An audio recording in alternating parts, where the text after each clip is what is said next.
Now, Ethiopia's parliament has voted for an early end to a 6-month state of emergency, effective immediately. This is adding to signs that a bloody conflict between government and Tigrayan forces could be easing. Ethiopia Parliament's decision to lift the state of emergency came 3 weeks after cabinet approval. Ethiopia imposed the order in November after Tigrayan forces threatened to march on the capital. The war in Africa's second-largest nation has largely grounded to a stalemate. Diplomats helping to mediate between the two sides are cautiously optimistic that progress towards peace is being made. The state of emergency gave the government power to detain citizens without charge and search homes without warrant.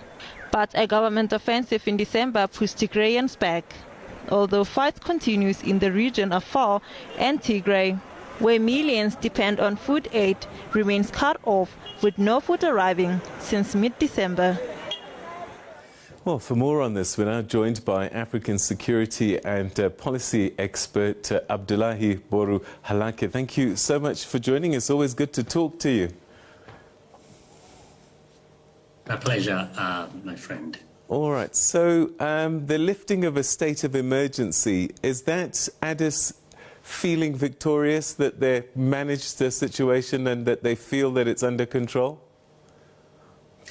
It could be, but I think what might have triggered this is, the barrage of, diplomatic and political efforts that has been, ongoing for the last few months but intensified over the last few weeks, that has seen, at least a glimmer of hope that this grinding conflict will probably find a political or diplomatic solution. The United States Special Envoy for the Horn of Africa is in the region. Kenya has been playing a significant role behind the scene.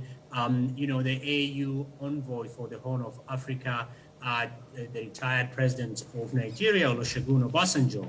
All this effort, I think, is moving in the same direction, and potentially these are the first salvos for that kind of diplomatic effort. But then again, we've been here before. I think at this stage, managing expectation would be critical. So what does it mean to lift the state of emergency? What would the authorities been able to do under emergency powers? Yeah, they've been able to detain so many politicians. They've been able to, almost blockade, any entry and exit from that region, including, humanitarian assistance. So I think what we are going to see in the next few days and weeks ahead is some of the politicians that have been arrested under this order, not just from the Tigray region, but also from other regions, would be potentially released. And we will also witness, the tampering down of the rhetoric from the central government and their supporters, as well as, some movement towards the political discussions.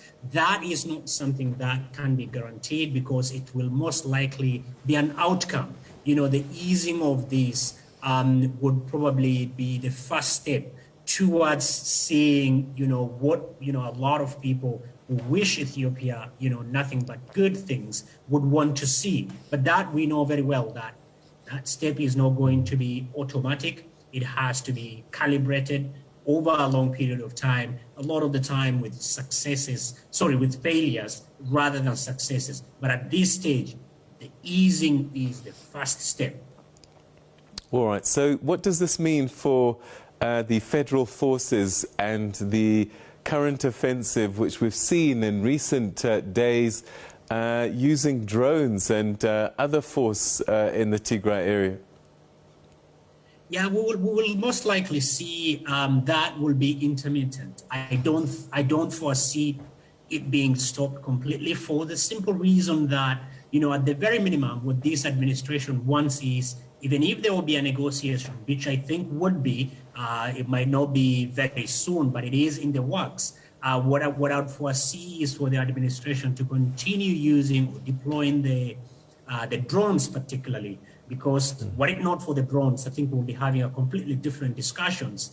But that would give them, even if they are going to the negotiating table, to go to the negotiating table from the point of strength rather than weaknesses. So they will negotiate on their own terms, not necessarily a term that will be forced on them. For the Tigray region, that is completely opposite. So it will be very interesting to see on what terms they will agree to sit down with the government.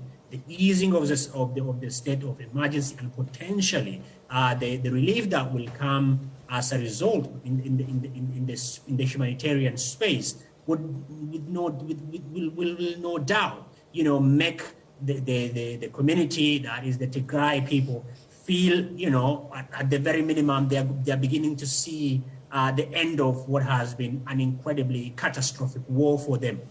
For the Tigray political elite, if their people are feeding, then they will be able to engage in a meaningful dialogue from their own. At least if their people are not being fed, they are being surrounded from all directions and they do not have access to humanitarian aid, that must be incredibly difficult for them to go and negotiate with the Ethiopian federal government.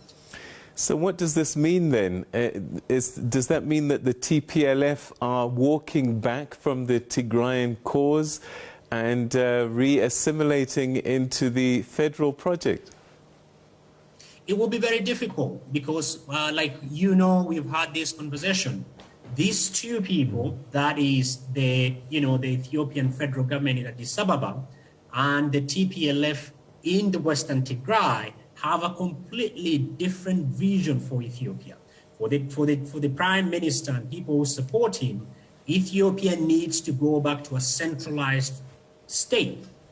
But for the TPLF and many other groups in Ethiopia, the genie is out of the bottle. The 1995 constitution allows for multi-ethnic federalism. You cannot bring that back in. So this diametrically opposed vision will clash, no doubt. But I think something has to be found. That is not to say that the multi-ethnic federalism did not have its problem, but at the very minimum, it has changed the configuration of the state of Ethiopia.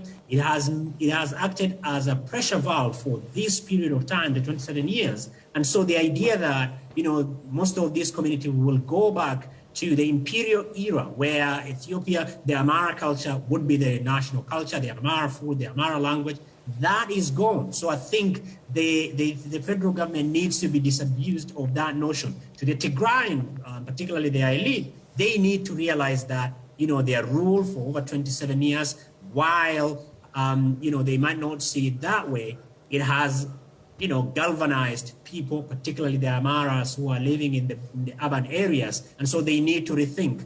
But my sense is the federal project, the centralized federal project, cannot stand because it has only worked for a very small minority. But the multi-ethnic federal project, whether the people who do not support it call it, it leads to division and everything, is here to stay. Will it be in its current form? I cannot guarantee that. Parliament voted for the lifting of this state of emergency. Who's sitting in Parliament? Is there any representation from Tigray? No, they refused. Because when the elections were held, that was last year, the Tigray people held their election on the constitutional timeline. Their elections were held, they elected their representatives. Prime Minister Abiy postponed the elections under the guise of COVID. And the Tigray representative did not sit in that parliament. They do not sit in that parliament. So there is nobody who is going to, at least in the parliament, negotiate and speak for the Tigray people. And that is why it's very important. Despite it being lifted, the next step, if the Tigray people or their representatives have to be engaged, it has to be through them. And that is why I keep on coming back to 3 or 4 points in terms of, going forward in an iterative way. Number one, there has to be a ceasefire that will allow, number two, for us to have humanitarian aid being distributed by aid agencies. And then number three, these two sides, Ethiopian federal government and the Tigrayans have to accept, all right? There has to be a mutual recognition from the Tigray that the current administration in Addis is the federal administration. Whether they participated in that election or not is a moot point. And for Ethiopian federal government to recognize the current Tigray representative, whether they participate in an election before the federal election were held, that is immaterial. And the fourth, and that would be, those are some of the things that will be sorted out once negotiation starts, is the question of accountability. There has been egregious human rights violation on a huge scale that has been committed by both the federal government and their supporters, including troops from Eritrea and militias from the Amara region, as well as the Tigrayan representative, that is the TDF. Amnesty released a report today that catalogs a litany of egregious human rights violations committed by the TDF forces. So I think that is probably will come towards the latter end, and the terms and the tenor and the period and what form of commission, what form of justice will be determined when these two sides sit at the negotiation table. All right, and we certainly hope that they do sit at the table. Let's hope that this doesn't get scuppered. Abdullahi, your insights greatly appreciated as always. Thanks for your time. Thank you, my brother Peter. Take care.